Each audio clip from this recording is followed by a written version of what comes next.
He covers the Pac-12 Conference for the Bay Area News Services and the San Jose Mercury News. You can subscribe to his newsletter to get all the inside information on the league itself. Nobody better plugged in than John Wilner, who joins us right now. Hey, John.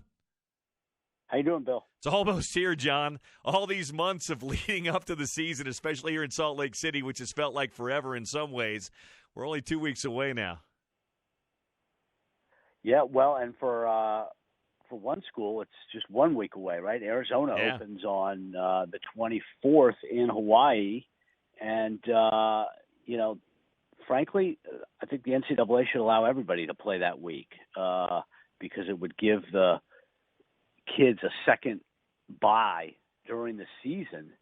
And, why not, right? Training camp already starts in the late July as it is. So what's to prevent them from starting early? Yeah, I agree, and I think Arizona was one of the teams last year. I think Kevin Sumlin brought it up when we talked to him down at Pac-12 Media Day. I think they were one of like two teams either in college football or in the league that didn't have a bye week last year. They played all the way through. Right. Well, and this year is different. It's a little bit of an outlier because of the number of Saturdays in the calendar, in the NCAA's calendar. There are 15 weeks, including conference championships. So, everybody gets two open dates. Arizona has 3 because they're playing early. But most of the time, there's only enough Saturdays available for everybody to have one open date. So my thinking is, if they play in late August, you're given it's better for the student athletes, and it also is better for scheduling because it gives the conference a little bit more flexibility as to how to manage schedules with the Notre Dame series and rivalry games outside of conference like Utah BYU. I think it's fascinating that this game is the first one, and adds a whole different dynamic to that rivalry, right? I mean, it could be like 9 turnovers in the first quarter. We've seen games like that, John, that weren't the first game of the year. A few years ago, Utah turned it over 5 or 6 times, still managed a way to win that game up at Rice-Eccles Stadium. But, yeah, you're right. College football first games are strange anyway. You don't have a preseason to knock the rust off. Then you fire in for Utah. It's a road game, though in this series, home and road has never really made a huge difference. But it's against a team that's motivated to play and nearly beat you a year ago. So there are a lot of this rivalry and series has always had an interesting sub-layers to it. But this year, factoring it in the first game, which, by the way, I love.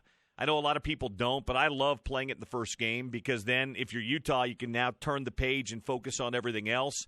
And you don't have to worry about looking ahead. Nobody ever looks past the first game of the year. No, that's true. And it is just because of, the way Utah's season kind of looks on paper, it's kind of a holy war plus in some regards, because if you think that Utah does have a legitimate chance to win the Pac-12 and to be in that playoff discussion in late November, well, that's going to require beating BYU, because I don't think it's going to matter what the Utes do. If they lose that first game, I don't think running the table in the Pac-12 would get them in the playoff because BYU just does not these days have quite enough cachet.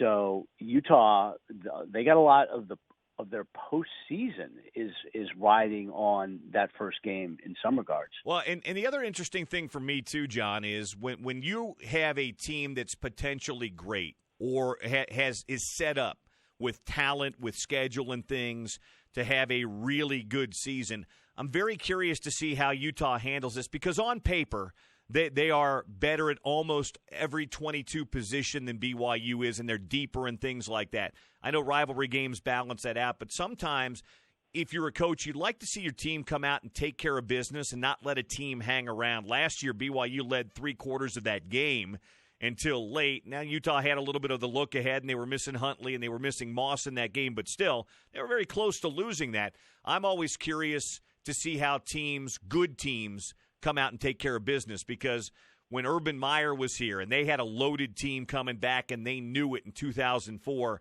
they didn't mess around with anybody. The closest margin of victory of that season, I think, was 17. everything was decided early. I'm very curious to see if this team has a killer instinct and can take care of business early. Well, for sure, and the way that BYU game went last season also kind of just makes me wonder about Utah's approach because, they're thinking, well, we were down. What was it? Was it 21 nothing, or BYU was down, or Utah was ahead? What, 21 nothing, 28 nothing, something like that? They were down. Utah was down 20-0, and then 27-7 late in the third. Right. So they're thinking we can be trailing by as many touchdowns as we want, and we still are going to beat BYU. And does that have any carryover into this game in terms of their sense of urgency? Now, you wouldn't think that there would be any problem with that because it's a first game and it's your rival. But in the backs of their minds are those guys thinking, you know what, we're going to win this game no matter what happens and what we do. We'll figure out a way to win, and that can be a dangerous approach. So the way that thing unfolded at the end of last season and the fact these two teams now are meeting at the beginning of this season, it's just really, really interesting. John Wilner's our guest here from the Bay Area News Service and the Wilner Hotline here on the Bill Riley Show today. They play almost the polar opposite of the game that you had talked about earlier this summer. And then Larry Scott brought up the 9 a.m. game. They play the 8:15 p.m. game 2 weeks from tonight, so that will be the late game. Not many people back east will probably see a whole lot of it, or maybe the end of it. Have you heard anything more since Pac-12 Media Day about the possibility of those 9 a.m. starts? I have not. I've seen what some of the athletic directors and the coaches have said. I saw what listen to what Mark Harlan said. I think that Utah, if it's going to happen, it makes more sense. If it's going to happen this season, it makes more sense for Utah to do it. One of those late season games at home, maybe. So it's 10 o'clock, right? I mean, the Northern Illinois game, is that at 11 or 11:30? Yep, it's a late morning game. It's like I think it's the Idaho State game's a 2:15 game, which is weird. But the Northern Illinois game, I think, is an 11 a.m. kickoff. So there's not really, if you're a Utah fan and you're coming from within that say 45 minutes of the stadium, is there really that big a difference between 11 a.m. kickoff and 10? I don't think there is, and we know Whittingham doesn't seem to really mind what time they play. So it just seems to me like Utah kicking off at home at 10 a.m. checks off more of the boxes that would be required for something like this. But the big unknown is, this is a prime broadcast window for Fox. They are trying to kind of wrest control from ESPN of that early window. So it can't just be which Pac-12 teams are willing to do it. Fox needs to want to have one of the games. So it needs to be contenders. It needs to be teams that are ranked, teams that are on top of their division, teams that are going to have some kind of national appeal.